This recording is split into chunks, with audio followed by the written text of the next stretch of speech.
আজ শুক্রবার 17-10-25 সনের বাংলাদেশ সময় রাত 10টা। আমাদের আলোচনার বিষয়বস্তু ছিল কেস টেকিং এর মায়াজমের টিউবারকুলোসিস মায়াজমের রোগ নিয়ে আলোচনা করব, ওষুধ নিয়ে আলোচনা করব। সুতরাং প্রত্যেকটা মায়াজমের 2টা করে ওষুধ আমি আলোচনা করেছি।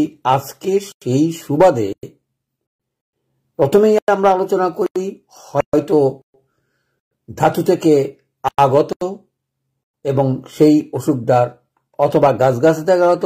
আজকে যে ওষুধটা আলোচনা করব সেটা হচ্ছে ফসফরাস। প্রশ্ন আসছে যে টিউবারকুলোসিস অনেকগুলো ওষুধ আছে, কেন আমি ফসফরাসকে বেছে নিলাম?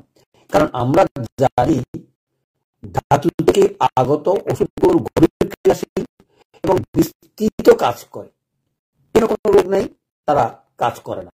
সেই সুবাদে ফসফরাসকে 1 নম্বর টিউবারকুলোসিস মেডিসিন হিসেবে চিহ্নিত করা হয়েছে।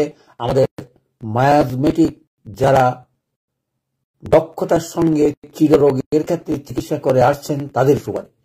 চলে আসি তাহলে, ফসফরাসটা বুঝলাম এটা ধাতুগত এবং এটা রাসায়নিক পদার্থ এবং অত্যন্ত প্রয়োজনীয় টিউবারকুলোসিস মেডিসিন।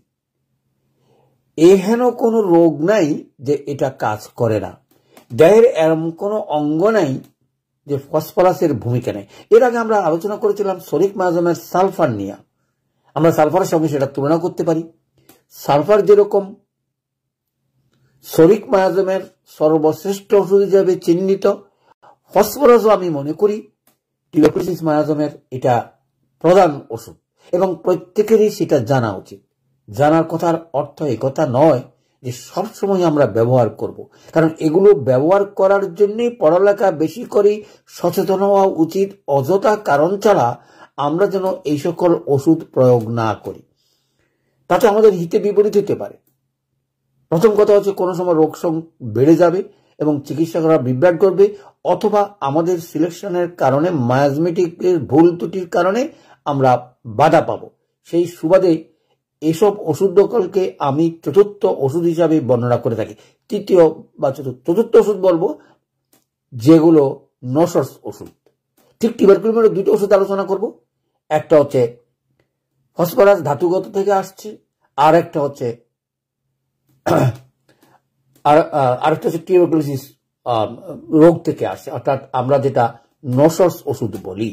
এগুলোর গভীরতাও অনেক বেশি।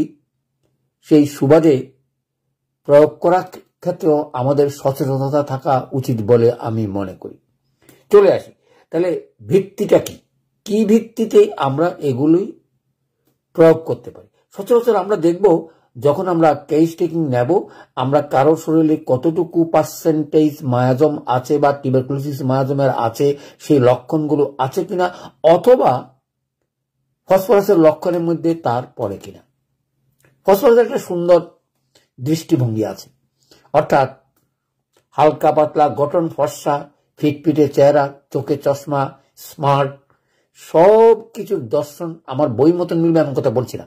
এরকম দেখলেই আমরা বুঝে নিতে পারি যে সেটা ফসফরাসের রোগী, অর্থাৎ ফিটফাট ভাবে চলবে এবং লম্বা হালকা পাতলা গঠন এবং যা ক্ষয়িষ্ণু, অর্থাৎ হালকা পাতলা গঠন আমরা বুঝি যে সেটা সাইকোটিক বডি নয়, অর্থাৎ টিউবারকুলোসিস বডি। টিউবারকুলোসিসের মধ্যে আমি আরো অনেকগুলো আমরা যখন আলোচনা করেছিলাম তখন বলেছিলাম। তাহলে এই জিনিসটা দেখলে আমরা বুঝতে পারবো যে সেটা তো বুঝলাম, কিন্তু আমাদের লক্ষণ তো চাই এবং লক্ষণ মোতাবেক আমরা ওষুধগুলো নির্বাচন করার চিন্তা করব। তাহলে কিসের লক্ষণের ভিত্তিতে আমরা নির্বাচন করতে পারি? দেখুন, প্রথমে যদি আসি জ্বালা আমরা 3-4টা রোগী আলোচনা করেছি। তাহলে এই ফসফরাসেরও জ্বালা আছে। আমরা যেমন রাস্টক্সের জ্বালা, সালফারের জ্বালা, আরো অনেক ওষুধের জ্বালা আছে, ম্যাডোনিয়ামের জ্বালা, কিন্তু ফসফরাসের জ্বালাটা আলাদা। অর্থাৎ জ্বালাটা আছে কিন্তু অঙ্গভিত্তিক জ্বালা, অর্থাৎ যতগুলো অঙ্গ আমাদের আছে সেই অঙ্গে যদি এই জ্বালাটা থাকে এবং সর্বাঙ্গ থাকতে পারে, অথবা ওই সকল ওষুধ নির্বাচন করার আগে সেটা সালফার বা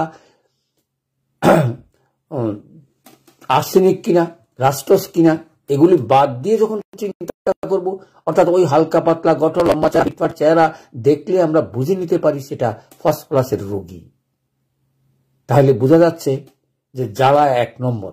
আচ্ছা, জ্বালা কখন হয়? জ্বালা তো সচরাচর হয়, আমরা সচরাচর জানি শরীর মাধ্যমে স্নায়ুর উপরে। এই জ্বালা কিন্তু স্নায়ুর উপরেও হতে পারে, ফসফরাসও। তো বলে স্যার তাহলে তো আর আমরা খতমে দিয়ে ফসফরাস ব্যবহার করতে পারি না, সেটা আপনি পারেন না। এই কারণে পারেন না, আমি কতগুলো জিনিস আলোচনা করতে চাই। ফসফরাসের যে কোনো অঙ্গের অন্তত 2-3টা অঙ্গ আমাদেরকে আক্রমণ করেছে, অথবা কোনো অসুবিধা পড়েছেন, অথবা অতীতে ভোগ করেছেন, অথবা চিকিৎসা হয়েছে, এরকম কোনো অন্তত মিনিমাম 3টা অঙ্গে যদি তার থাকে তাহলে আমরা চিন্তা করতে পারি। কিন্তু সালফার কিন্তু তা নয়। স্কিন ডিজিজের উপরে তার ভরসা, আর হচ্ছে স্নায়ুর উপরে ভরসা, এবং যতগুলো রোগ সেগুলোর গভীরতা থাকলেও এগুলো এখনো কোনো অঙ্গ গিয়ে ফাংশন ডিসঅর্ডার মতন ক্ষমতা তার নাই, অর্থাৎ ড্যামারেজ করার মতন নাই। কিন্তু ফসফরাসের ধ্বংসাত্মক কার্যকলাপ। প্রশ্ন আছে, তাহলে এটা কিভাবে হয়? শরীর মায়াজময়া সিবিলিটিকে কাজ করেই যখন শেষের দিকে যায়, তখনই আমরা চিন্তা করতে পারি এটা টিউবারকুলোসিস বডি, এবং এটার উদ্দেশ্য খুবই খারাপ। অর্থাৎ ধ্বংস ছাড়া এই টিউবারকুলোসিস মায়াজমের আর কিচ্ছু নেই। তো বলেছে তাহলে ফসফরাসটা কেন আলোচনা করবো? ফসফরাস এমন একটা ওষুধ, এই যে চলে যাওয়া রোগী, অর্থাৎ যার গতিপথ ধ্বংসের দিকে এবং চূড়ান্ত ফলাফলের দিকে যাবে, অর্থাৎ টিউবারকুলোসিস মায়াজম তার শরীরে আক্রমণ করে তাকে ধ্বংসের পথে শেষ পর্যায়ে নিয়ে যাবে, যতক্ষণ পর্যন্ত না তার ধ্বংস না হয়। ঠিক ফসফরাস এমন একটা মেডিসিন, এরকম রোগীর প্রবাহমান গতি, অর্থাৎ ধ্বংসের দিকে যাওয়ার গতিকে রুদ্ধ করে সে ফেরত আনতে পারে। এই জন্যই তার বৈশিষ্ট্য। আমরা বৈশিষ্ট্যগুলো জানলেই আমরা বুঝতে পারবো যে কি ধরনের বৈশিষ্ট্যের ভিত্তিতে আমি তোমাদেরকে বললাম। কি বললাম? যেই রোগী ধ্বংসাত্মক দিকে চলে যাচ্ছে এবং সেটা টিউবারকুলোসিস, কোন রকমের বাধা দেওয়ার মতন কোনো ক্ষমতা আমাদের নাই, কারণ এর আগে আমরা সরিক, সাইকোটিক অথবা সিবিলিটিক মায়াজমের চিকিৎসা করো বিভ্রান্ত হয়ে পড়ছি, সে যাবেই যাবে। সেই সকল ক্ষেত্রে যদি ফসফরাসের লক্ষণের ভিত্তিতে ওষুধ প্রয়োগ করা যায়, তাহলে আপনার হাতে সকল রোগী ভালো হবে। এখানে কেন বললাম এই কারণে যে এটার অঙ্গ, এখানে কোনো অঙ্গ নাই সেটা কাজ করে না। বলে স্যার এটা তো আবার একটা বিশাল কথা বললেন। কারণ দেখো, সালফারের স্নায়ুতন্ত্রে এবং স্কিনের কাজ, কিন্তু তার কাজ কি? আমি যদি অঙ্গভিত্তিক মনে রাখার কথা বলি, অথবা অন্যান্য সাধারণ বিধির কথা বলি, তাহলে বুঝবেন সংবেদনশীল। তাহলে সংবেদনশীল বলতে আমরা এইটুকু বুঝি, যেমন আলো, শব্দ, স্পর্শ, গন্ধ এবং মানসিক, অর্থাৎ এগুলোর উপরে যার ক্রিয়া হয়। ক্রিয়াটা কিরকম? সংবেদনশীল, অর্থাৎ এগুলো সহ্যই করতে পারে না এবং কোনো না কোনো কারণে এগুলো ঘটলেই ট্রাবলস হয়। এটা হচ্ছে সংবেদনশীলতা বুঝাবার জন্য। কি বুঝলাম? 5টা: আলো, শব্দ, স্পর্শ, গন্ধ এবং মানসিক। কিন্তু প্রশ্ন আসছে, ঠিক এরকম 5টা অঙ্গের উপরে তার সবচেয়ে বেশি কাজ। তার অর্থ অন্যগুলোর উপরে কাজ নাই, আমি এমন কথা বলছি না। সেই 5টা অঙ্গে আপনাদের মনে রাখা উচিত। আমি যদি অঙ্গভিত্তিক এগুলো মনে রাখতে চান, তাহলে মনে রাখবেন প্রথমেই মাথা বলতে আমি চোখ, কান, নাক সবই আমরা বোঝার চেষ্টা করব। অর্থাৎ মাথাতে একমাত্র স্নায়ুগঠিত ব্যাপারে ট্রাভেলস করে সালফার আর হচ্ছে ফসফরাস। তো সেই ফসফরাসকে আমরা কিভাবে কন্ট্রোল করব? এই ওষুধটা অত্যন্ত, যদি সঠিক মাত্রা পড়ে তাহলে অনেক সময় বৃদ্ধি ঘটে। এই কারণে ব্যবহার করাটাও অনেক সময় কঠিন। অনেক সময় শততম পদ্ধতি ব্যবহার করতে গিয়ে আমরা নাস্তানাবুদ হয়ে পড়ি এবং চিকিৎসা বিভ্রাট হয়ে পড়ি, এবং সেটা দিয়ে আর রোগীও আমাদের কাছে আসে না এবং রোগী অনেক সময় চলে যায়। সালফারের থেকে অনেক বেশি ফসফরাসের ক্রিয়া কার্যকলাপ, তার ক্ষমতাও অনেক বেশি। সেই কারণে এটা ব্যবহার করার আগে বারবার চিন্তা করবেন, আমি এই ওষুধ দেব কি দেব না। কিন্তু পঞ্চশতম পদ্ধতি খুব সুন্দর করে বলা আছে, কিভাবে আমরা ব্যবহার করবো সেটা আমরা আলোচনা করেছি। এই জন্য ভয়ের ভয়ের কমে করতে গিয়ে সবসময় এটা ব্যবহার করবেন এমন কোন চিন্তা আপনাদের করা উচিত নয় বলে আমি মনে করি। চলে আসে তাহলে 5টা অঙ্গের ভিতরে একটা করলাম, অর্থাৎ এই যে মাথা ব্যথার কথা কইলাম বা জ্বালার কথা কইলাম, এই যে অঙ্গের ভিতরে মাথা, যদি কোনো মেডিসিন মায়াজমেটিক ওষুধ ব্যর্থ করি তাইলে না আমি ভাববো যে সেটা টিউবারকুলোসিস বলি, তার আগে তো আমার ভাবার কোনো প্রয়োজন নাই। আর লক্ষণ যদি অনেক সময় মিলে তাহলে আপনি দিতে পারেন, তবে খুব সাবধানতার সঙ্গে আপনার রোগীরা কোনো হয় অথবা কমপ্লেক্স সৃষ্টি না হয় অথবা বিভ্রাট না হয় অথবা অন্য কোনো চিকিৎসাতে আমরা যেন বাধা যেন না পাই, কারণ এ সকল ওষুধের ক্রিয়া অনেক গভীরতা বেশি। সেই সুবাদে আপনার সিম্পল ওষুধগুলো দিয়েই আসবেন, সেটার জন্য আপনাকে অপেক্ষা করতে হবে না। পঞ্চশতম পদ্ধতি এমন একটা পদ্ধতি আপনাকে আস্তে আস্তে 3 বা 4 বার ওষুধ প্রয়োগ করলে আপনাকে দেখিয়ে দেবে এ কি সেই টিউবারকুলোসিস বডির রোগী কিনা। তাহলে চলে আসি দ্বিতীয় অঙ্গ, নাকের কথা বললাম। দ্বিতীয় অঙ্গের কথা যদি বলি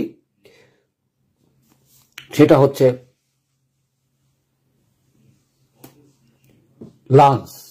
আমরা এর আগে পড়েছিলাম, অর্থাৎ টিউবারকুলোসিস মাধ্যমে লাংস হচ্ছে সবচেয়ে প্রিয় জিনিস, আক্রমণটা সবচেয়ে বেশি এবং সেটা নিউমোনিয়া, ব্রঙ্কাল নিউমোনিয়া, শ্বাসকষ্ট এগুলো থেকে। তাহলে দ্বিতীয় অঙ্গটা পেয়ে গেলাম। তৃতীয় অঙ্গ যদিও স্টোমাকের ট্রাভেলস, যখনই স্টোমাকের কোন রকমের ট্রাভেলস আমরা ফেল করব এবং ক্ষত এবং রক্তক্ষরণ শুরু হয়ে গেছে এবং আলসার হয়ে গেছে, তখনই বুঝবেন সেটা ধ্বংসাত্মক। স্যার একটু আগে বলছিলাম 2-3টা অঙ্গের একসাথে থাকতে হবে, তা না হলে ফসফরাসের ব্যবহার করাটা অনেক সময় কঠিন হয়। বুঝলাম কারো গ্যাস্ট্রিকের ট্রাভেলস আছে এবং সেখানে আলসার হওয়ার কথা আছে এবং আলসার হয়েও আছে। আমাদের ওষুধ আরও আছে, যেমন আর্সেনিক থেকে শুরু করে আলসারের উপরে আরো অনেকগুলো মায়াজমেটিক। যদি আপনার দক্ষতা না থাকে তাহলে এই সকল রোগীকে চিকিৎসা করা অনেক সময় কঠিন হয়ে পড়ে। এই কারণে কঠিন হয়ে পড়ে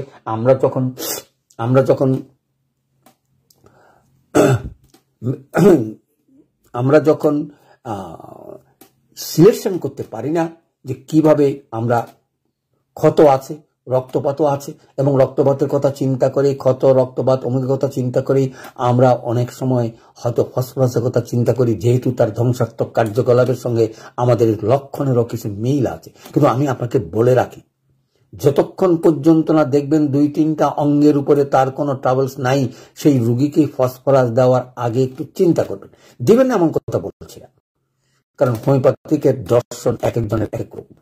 দিবেন, তবে সেই লক্ষণগুলো আরো যেন গভীরে আছে কিনা। কি লক্ষণ করলাম? প্রথম করলাম স্টোমাকের কথা এবং তারপর করলাম লাংসের কথা, তারপরে আসে লিভারের কথা।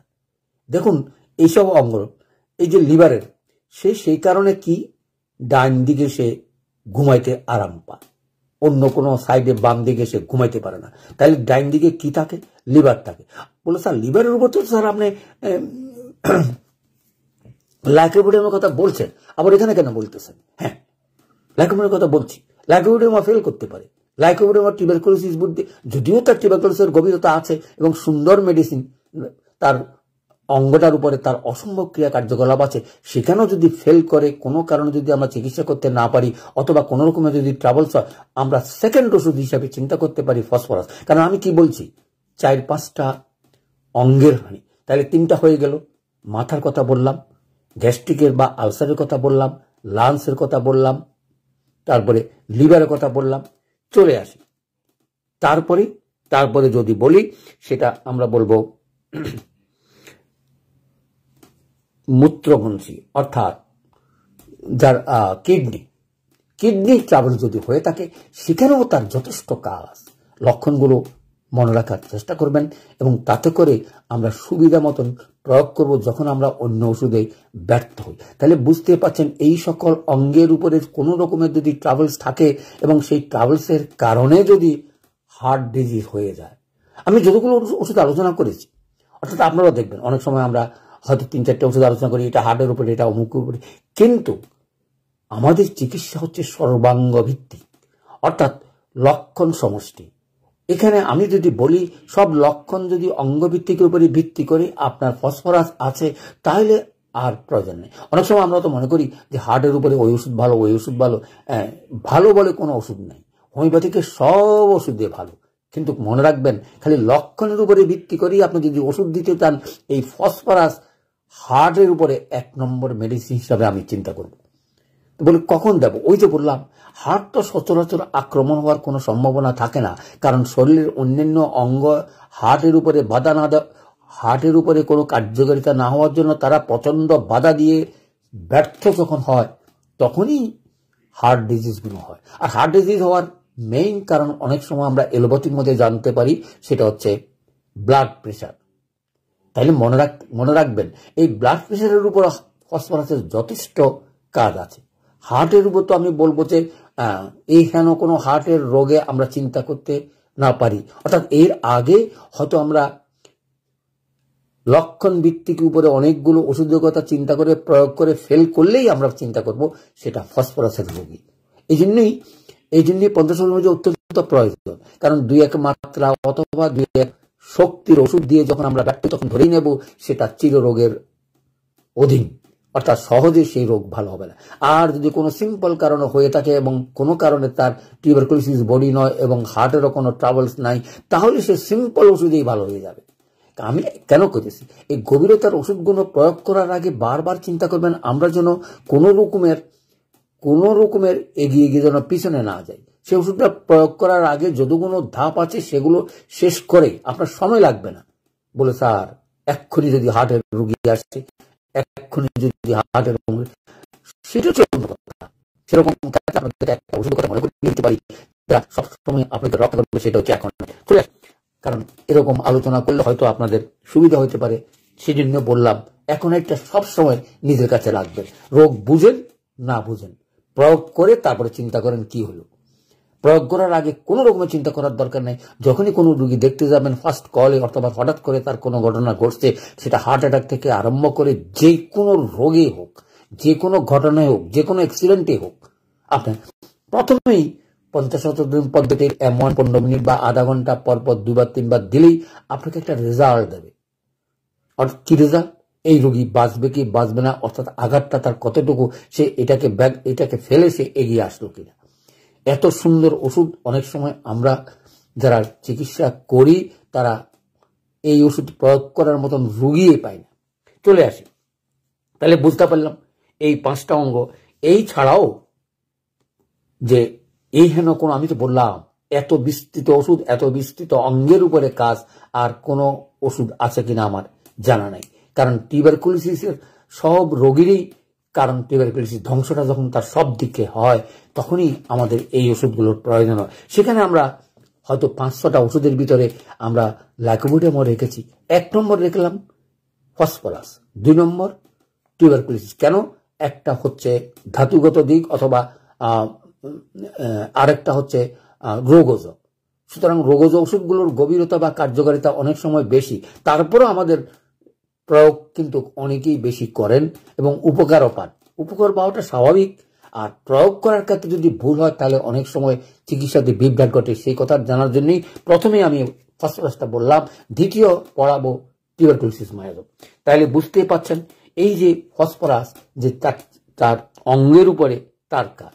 প্রশ্ন আসে, স্যার বুঝলাম, এখন কি আর কি কি লক্ষণ পাইলে আমরা সেগুলো দিতে পারি? তাহলে জ্বালার কথা বললাম, লবণপ্রিয়তা। বলে স্যার লবণপ্রিয়তা তো অনেক ওষুধ আছে, যেমন আমরা ন্যাট্রামিউরের কথা বলতে পারি, সেখানেও আমরা জানি। কিন্তু ফসফরাসও লবণপ্রিয়তা, এটা একটু মনে রাখার চেষ্টা করবেন।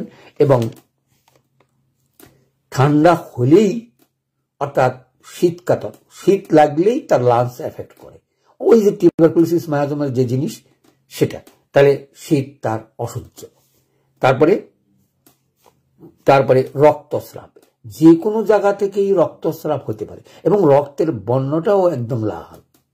অর্থাৎ টিউবারকুলোসিস মায়াজমে যখন প্রাথমিক স্টেজে দেখা যায়, সেটা নাক থেকে রক্ত গেলেও দিতে পারেন, আবার জরায়ু বা অন্য কোনো স্থান থেকেও গেলেই আপনি ফসফরাসের কথা মনে করতে পারেন, যদি সে টিউবারকুলোসিস বডি, অথবা আমি যে বর্ণনা দিলাম যে হালকা পাতলা বডি, সেটা মহিলাও হতে পারে, পুরুষও হতে পারে। তাহলে বুঝলেন, সেরকম লোক যদি পাই তাহলে আমরা হয়তো চিন্তা করি এবং আরো 2-4টা লক্ষণ পাইলেই ওষুধগুলো প্রয়োগ করার কথা চেষ্টা করবো। এই জন্য কেস টেকিং এর ভিতরে লক্ষ্য রাখবেন যে কি কি অঙ্গভিত্তিক বা কি কি কারণে তার কতটুকু বংশগতি আসলো, কতটুকু নিজে অর্জিত করলো, কতটুকু মায়াজম, কত পার্সেন্টেজ, তাইলেই আমি এই সকল ওষুধ প্রয়োগ করার কথা চিন্তা করতে পারি, তার আগে কিন্তু নয়। চলে আসি রক্তস্রাব কথা বললাম, কাশির কথা বললাম, ডান পাশে শুইতে পারে না কথা বললাম, এবং শীতকাতর আর শীতল পানির ইচ্ছা, অর্থাৎ ঠান্ডা জল সে পান করলে সেটা গরম হয়ে আবার বমি হয়ে বেরিয়ে আসে, সেটা এই কথাটুকু মনে রাখার চেষ্টা করবেন। আর একটা কথা বলে লক্ষণটা শেষ করতেছি, তাহলে অন্য যাব। সেটা কি, অনেক সময় দেখবেন যে পায়খানার রাস্তা ফাঁকা হয়ে আছে। জীবনে আমিও তো এরকম দিয়ে একটা রোগী দেখেছি এবং ভালো করেছি। সেই ফসফরাস এবং আরেকটা ওষুধ আমার মনে হয় এই মুহূর্তে আমার মনে পড়ছে না, এপিসমেল অথবা অন্য কিছু আপনারা রেপার্টরি দেখে চিন্তা করতে পারেন। পায়খানার রাস্তা যদি ফাঁকা থাকে, বলে ফাঁকাটা কিরকম দেখলে অবাক হয়ে যাবে। অনেক সময় এত ফাঁকা থাকে যে আপনি যদি কোনো বাচ্চা বা কোনো বয়স্ক লোক দেখতে পারেন, তাহলে স্প্রিন্টারই কোনো কাজ করে, একদম ফাঁকা হয়ে আছে। এবং এবং অনেক সময় আমাদের র্যাকটমের ভিতর পর্যন্ত দেখা যায়, কিন্তু তাই বলি হয়তো মল দেখাবে না, কিন্তু সে হঠাৎ মলের কোনো কন্ট্রোল নাই, অর্থাৎ হঠাৎ করে মল বেরিয়ে যায়। এবং সেটাই যদি চিকিৎসা করতে হয়, এই ফসফরাসের কথা ভাবার চিন্তা করবেন। আমিও রোগী পেয়েছি এবং ব্যবহার করে ভালো ফলাফল পেয়েছি, অর্থাৎ ভালো হয়ে চলে আসি। তাইলে প্রথমে আসলাম সার্বদেহিক লক্ষণগুলোতে কি কি লক্ষণ, যেমন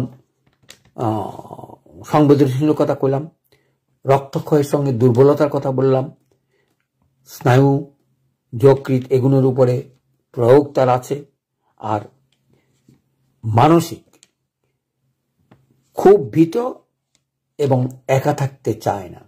এগুলো অনেক সময় নির্বাচন করার সময় এসব লক্ষণগুলো অনেক সময় মনে রেখে প্রয়োগ করাটা কঠিন।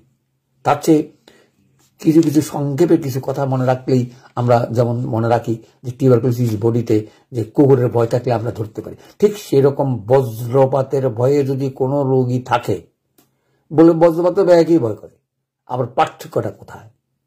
এই পার্থক্যটা নির্বাচন করতে পারলেই আপনি বুঝতে পারবেন এই বজ্রপাতের উপরে ভিত্তি করে আমরা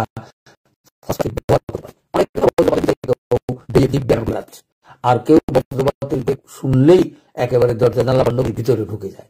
যেমন ধরেন কুকুরের ভয়, যারা কুকুরের ভয় কি করি ঠিক করবেন, যারা কুকুর দেখলেই যে পাশে কুকুর আসে সে পাশে সে হাঁটবে না, অন্য পাশে গিয়ে হাঁটবে এবং তার কাছাকাছি সে যায় না, এই ধরনের রোগীর ক্ষেত্রেই আপনি ধরে নেবেন যে সেটা টিউবারকুলোসিস বডি। ঠিক সেরকম বজ্রপাতের কথা শুনলেই যার শরীর শিউরে ওঠে এবং কি করি কোথায় লুকাবে অথবা কোথায় বজ্রপাত থেকে দূরে রাখবে, এবং বজ্রপাত হওয়ার আগেই কান টান ধরে একদম ভীতু হয়ে আছে।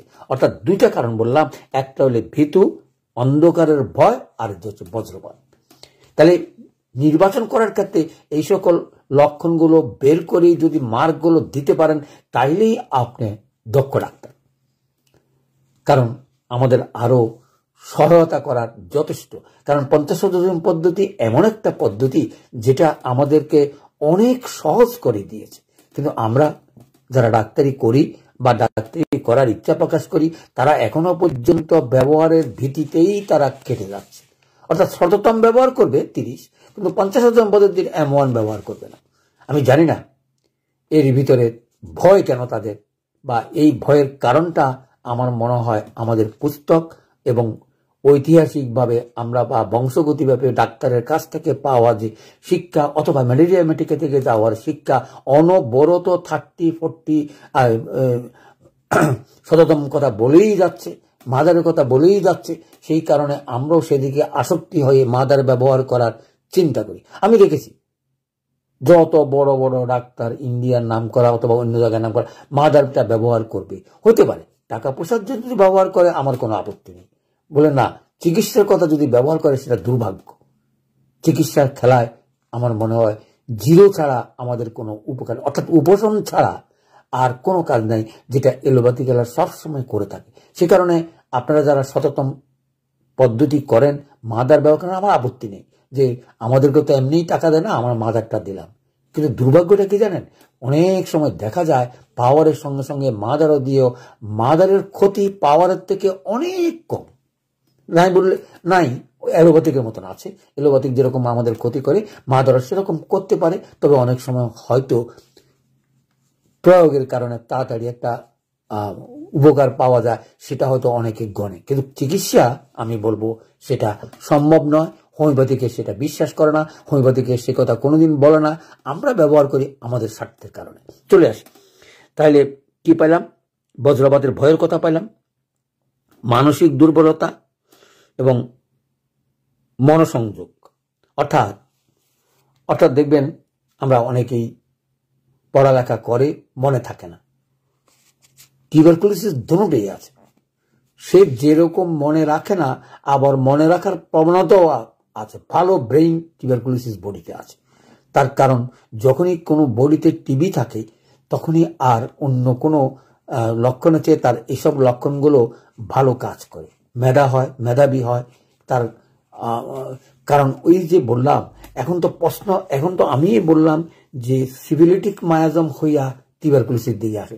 শরিক সিফিলিটিক টিউবারকুলোসিস, শরিক স্যাকোটিকেও টিউবারকুলোসিস হইতে পারে, সেগুলোর হয়তো কম।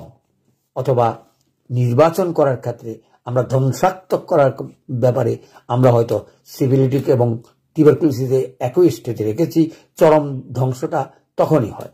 যেমন করে আমরা বলতে পারি যে ডায়াবেটিসও টিউবারকুলোসিস বলি, আবার সেরকম আমরা যক্ষও টিউবারকুলোসিস বলি, পাগলও টিউবারকুলোসিস বলি। তাহলে বুঝতে পারছেন, যেখানে ধ্বংস শেষ সেখানেই টিউবারকুলোসিস মায়াজম, এবং সেখানের ওষুধগুলো এই ফসফরাস নিয়ে আমরা আলোচনা করি।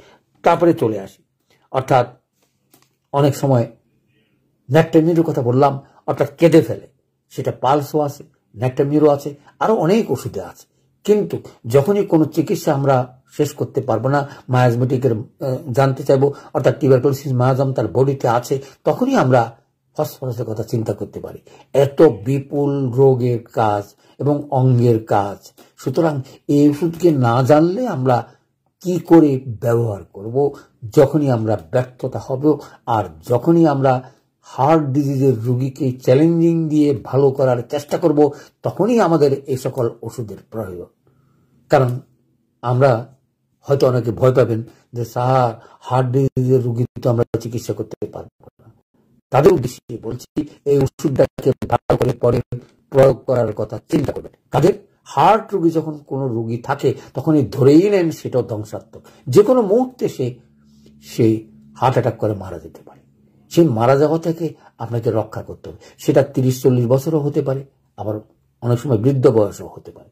কিন্তু এই যে সিফিলিটিক মায়াজম হইয়া যখন টিউবারকুলোসিস দিকে যায়, এবং তখন যখন হার্ট ডিজিজ থাকে, তখন তার মৃত্যু ঝুঁকিটা অসম্ভব বেশি।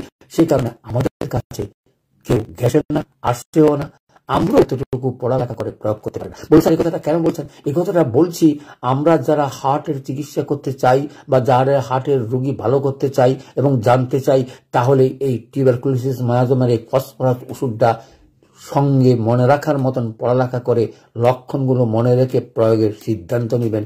এই আশা রেখেই আজকের এই আলোচনা।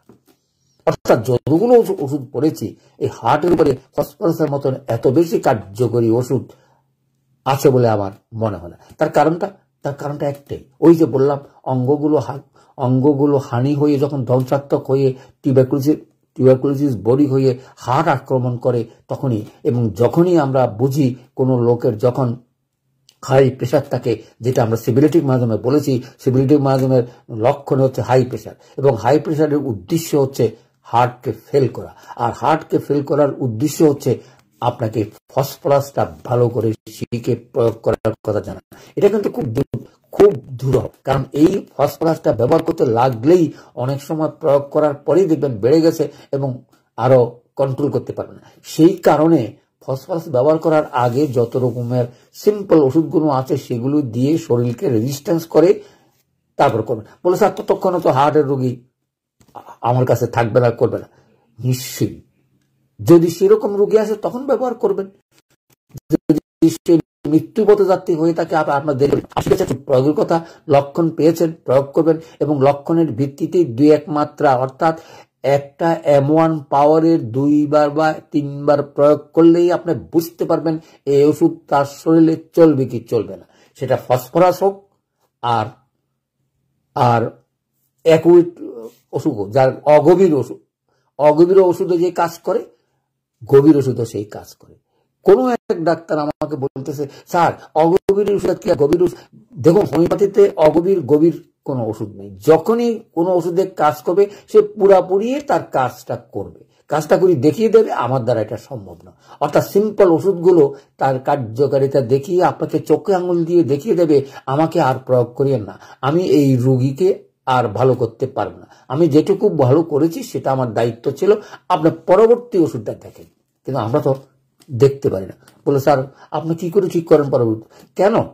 আপনি হয়তো 2-3 মাত্রা দেওয়ার পরে তার লক্ষণের কোনো পরিবর্তন ঘটলো বা পরিবর্তন ঘটলো না, নতুন কি লক্ষণ দেখলেন, নতুন কি লক্ষণ দেখলেন না, তার কতটুকু উপকার হলো না, আমি লক্ষণগুলোর ভিত্তিতে যে ওষুধটা দিয়েছি সেই ওষুধের লক্ষণগুলো কাজ করলো কিনা, এই অবজারভেশনটুকু যদি না করতে পারেন তাহলে তো হোমিওপ্যাথির ডাক্তার হওয়ার যোগ্যতাই আপনার নাই।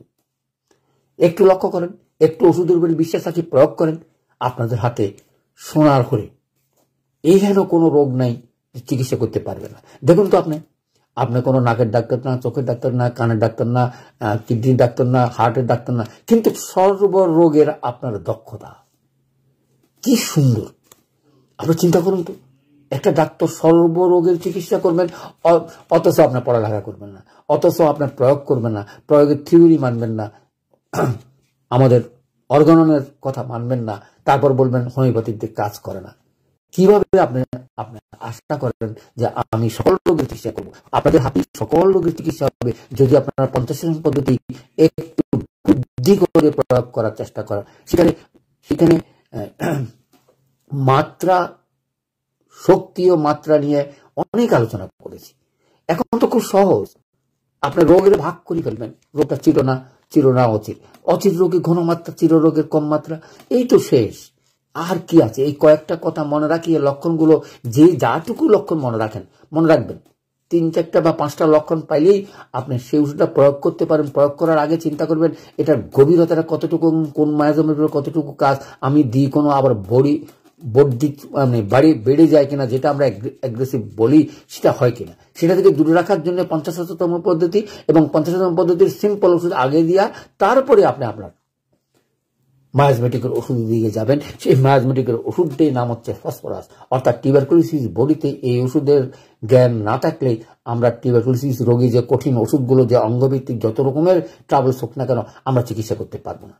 কারণ দেখবেন এই ওষুধের হেন কোনো অঙ্গ নাই যে সেটা কাজ করে না। অর্থাৎ এই যে এতক্ষণ পর্যন্ত যত মায়াজম পড়ে আসছে, যত মায়াজমের যত লক্ষণ আছে, সেই সকল লক্ষণের প্রতি চিন্তা করে, সেই সকল ওষুধের কথা ভেবে আমরা যদি ফসফরাসের কথা মনে রাখতে পারি, তাহলে অনায়াসেই আমরা ফসফরাসকে প্রয়োগ করে এই যে কথাটা বললাম,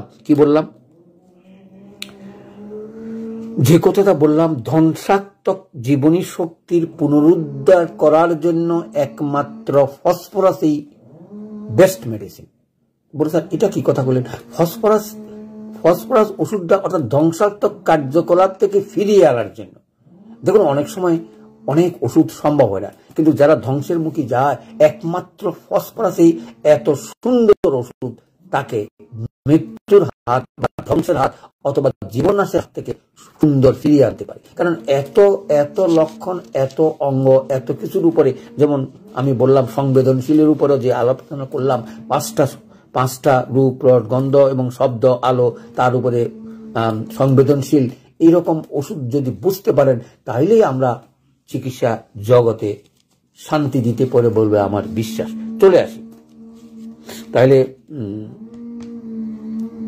শারীরিক টিউবারকুলোসিস বডি, তারপরে রক্তক্ষয়, নাক দিয়া রক্ত পড়া, হজম শক্তি অর্থাৎ স্নায়ুতন্ত্র এবং ত্বক। অনেক সময় আমরা বলি যে ত্বকের উপরে টিউবারকুলোসিস মায়াজম নাই, না, সেটাও খুব দেখবেন যে সকল স্কিন ডিজিজ ভালো হয় না সেগুলো টিউবারকুলোসিস দিকে যায়। এবং টিউবারকুলোসিস অর্থাৎ এরকম ত্বকেও আমরা ফসফরাসের কথা চিন্তা করতে পারি যদি অন্যান্য লক্ষণগুলো মিলে যায়। অর্থাৎ আমি যদি বুঝি যে না, আমার 5 বা 10টা লক্ষণ মিলেছে, আমি সেগুলোর একবার সংশোধন করে দেখি, তাইলে আপনি আপনার ফসফরাসটা প্রয়োগ করবেন। তাহলে আজকে জীবনের আলো, সংক্ষেপে তাকে বলা হয় জীবনের আলো। অর্থাৎ আমরা জীবনী শক্তি বলি, একমাত্র জীবনী শক্তিকে পুনর্জীবিত করতে পারে এই ফসফরাসের মতন ওষুধ। চলে আসি, আজকের আলোচনা শেষ করছি। সকলকে আমার ভিডিওগুলো করার